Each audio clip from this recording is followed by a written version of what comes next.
How's it?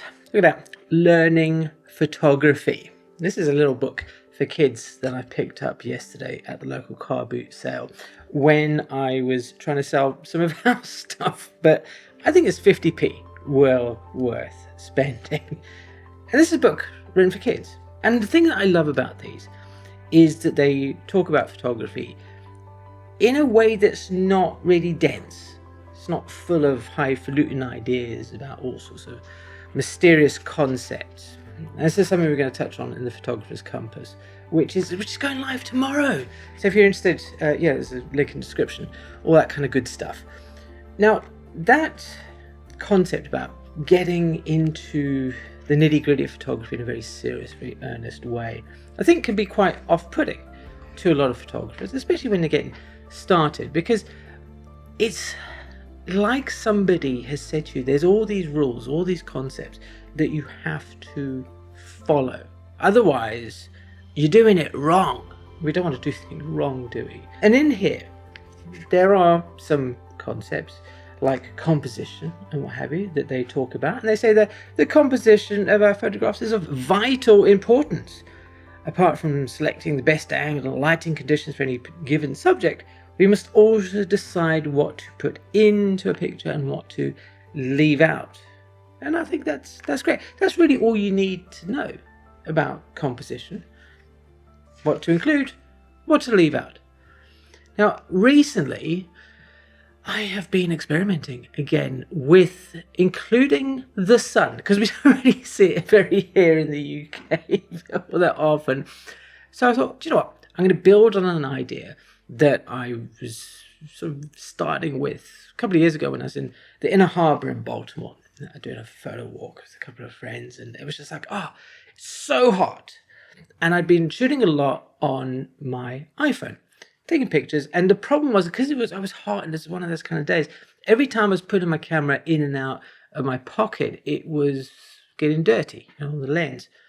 And I was really struggling with this because I was having to clean off, because every time I shot, there'd be haziness to it. There'd be all this starbursty kind of action. And at one point, I decided, do you know what? I'm going to throw out one of the rules that I was told when I was getting started, probably the age when I would have been, an ideal reader for this, which was always have the sun behind you. Never have it in front of us.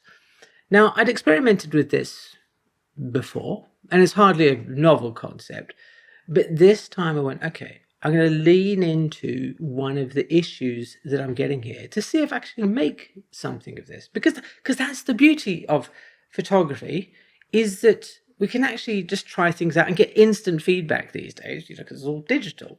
I thought, okay, right. So I'm going to shoot deliberately into the sun. And that didn't quite work out right. I was like, okay, it gets really hazy. The colors get bleached out. It's not really communicating this idea that I'm feeling right now, which is that I'm like properly hot. Now, on that subject, somebody recently in the comment section said that I was kind of going, was talking about meaning and depth and all this kind of stuff in my photographs, which I think I've touched on before. But I wanted to reiterate that you don't have to have meaning and depth. But if you have an idea about what it is you actually want the photograph to do, it certainly helps give us a better foundation on what to actually work on. So in this case, I went, okay, well, the color's not really working. And if I bash up the color and the contrast stuff, that also doesn't work. But if we go to black and white, if I start playing around with the contrast and the black point and stuff, all of a sudden, in those photographs, things just popped into existence. I was like, wow, this is really cool. So I'd been working on that for a while, and that's lacquer. I'm gonna keep it there. Lacquer is a South African term for awesome and fun and nice. It was one of the first terms that I picked up, strangely enough. That, ja, and man. That's lacquer, man. Ja. Right? So this past month or so, here in the UK, the sun has been out all the place. And I was back at Duxford the other day, my favourite aircraft museum in the whole world. So my wife was with us for a change, and she took the kid off to go and play in the play park. And I thought, I'm going to lean into this idea of shooting with the sun and introducing contrails and all that kind of stuff. And I was so excited about the results. There's something about these pictures that when you include the sun bursting like this hot ball of gas, which of course what it is, but then you sort of combine it with that dark blackness, which often feels cold in a winter's situation, but in the summer it does feel like the sun has just burnt everything out of the sky, and then just get it right so it pops out from behind something and introduces that starburst, which is cause what actually makes this photograph work. At least I think it makes it come together. Then I just go, oh, this is so exciting. I love this. But of course, it all stemmed from an idea that this was something that's a mistake. We shouldn't be doing that. There's an interesting photograph here. I don't know if you'll be able to see that, but look at that. No, probably not, but there you go. It's a chap photographing a camel, and it says, what a dreadful mess. How many faults can you find? The photographer was so preoccupied with the Arab and his camel, he didn't notice his own shadow in the left-hand corner. Oh, we all know that's a terrible, terrible mistake. There's a thing, as much as I do like these books, and they are fun, and they do simplify ideas, it is tricky when they start talking about mistakes and how to do things correctly. Now, it's good that they give a sense of awareness to what's going on, because that's something that we talk a lot about in the Photographer's Compass. So, which is, of course, we're sort of designed to help people, not with the technical side of things, but this more ethereal mind part of photography. There's harder to quantify. Like I said, there's more info in the description box below. But it's that idea of awareness. So when I'm in Baltimore, when I'm at Duxford, I'm going, what's the sun doing? This is something that's unique to this time. Having these photographs, having the sun, having the clouds or the cloudless sky, having these very interesting shapes that I can reduce to a silhouette that can let the light play off of them. That's about awareness. Just think about where you are in your own environment. Just today I was talking with somebody who lives in Oklahoma City. And thank you for the time, Scott. I really enjoyed talking with you. And we were looking at his photographs. We were talking about, what he's photographing. And he's got the beginnings of awareness because he's photographing these buildings at night. A bit like sort of Nick Carver and another chap called Bruce Sell, both of whom I love their work. And he's got an awareness that the neon is what's really making these photographs pop.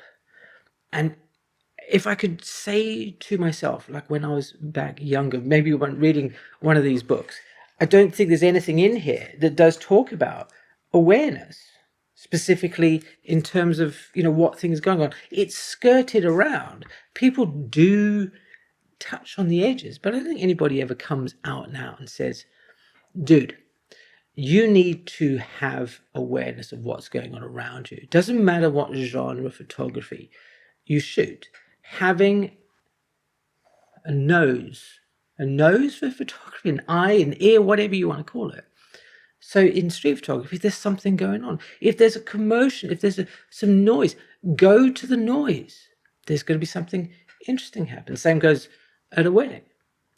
In landscape photography, it's easy to, look and see the big sweeping vista. But what happens when you're so fixated on that thing that you miss a picture that might be right behind you? You fall into the trap of, taking your camera, just putting it in the same tripod holes as everybody else. In portrait photography, the awareness of what the person who's sitting for you does when they think that you're not watching. I can't tell you how many times that I've been taking portraits, doing my thing, having a rapport with the sitter, and as soon as I do a bit of chimping on the back of the camera, they completely change. They change their demeanor, and you go, hold that. That's what it is. That's the magic, the spark that we were looking for to bring that photograph to life. How important is awareness? Don't think you can take a good photograph without a modicum of awareness. I suppose that begs questions like, how do you actually generate this feeling? How do you exercise the awareness muscle? How do you go to that gym? And it's quite simple. Yeah. So I was watching Jaws. Well, at least a documentary about Jaws this weekend. And Jaws has got like nothing to do with developing awareness in photography, at least on the surface. But all of us watch movies. We've all looked at paintings. We've all watched TV shows. All of those little moments, those iconic frames, iconic photographs, pictures, what have you, the still images, they burn themselves rather, into our consciousness. So think about Ferris Bueller's Day Off. I was watching that the other day.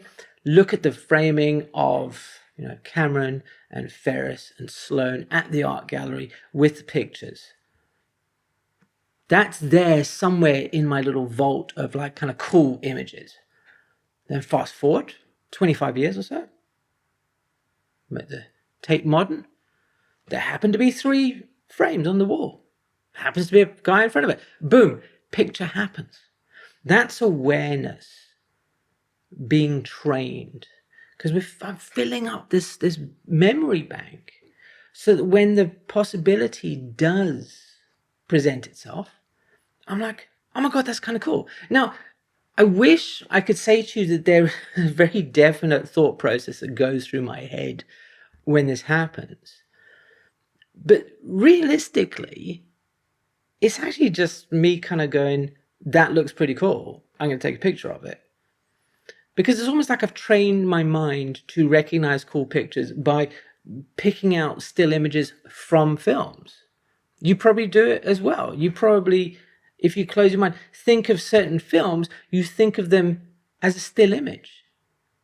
Iconic scenes. If I say to you, Indiana Jones, Raiders of the Lost Ark. I say to you, Ghostbusters. I say to you, now hopefully you recognize those 2 films and you've thought about a scene, a single image from those. That's a great way of subconsciously training your awareness. I think this is so overlooked within photography. This idea that we have to have a camera in our hands when we go out there and take photographs, that unless you've got this, unless you're taking pictures, you're not working at being a better photographer, which is a nonsense. Because you can do this wherever you are, wherever you're sitting right now. Look around you, see what kind of pictures you could take. If you're on a commute, I don't know how many times I had to say this. Give it a whirl. Train yourself. The idea that I don't have time to take photographs it's a poo-poo. It's a pooey nonsense. Maybe you haven't got time to take photographs physically, but you've got time to think about how things would look photographed. You've got time to see around you, to use that other skill, observation. Those 2 got nothing to do with the camera. You don't need them. Observe and be aware, and your photographs will improve 1,000%. Actually, no, we're not allowed to say things like that anymore, are we? We're not allowed guarantees. Yes, your photographs will improve by a unmeasurable amount, depending on when you were. But they will get better. You will see an improvement. So think about that. Take these books, Learning to Photograph, even if it's like 50p. Go back to the beginning. Go back to ideas that were simple to understand, that weren't full of fluff or, lots of highfalutin ideas. Embrace a childlike idea of taking pictures. Shoot into the sun. Ask yourself, what if? Build up that awareness and that observation and see what happens to your photographs. If you are looking for a bit more of a guide on how to become a better photographer, rather than a very constrictive roadmap that may not lead you where you want to go, then Photographer's Compass is right up your street, he says. Of course I would say that because it is.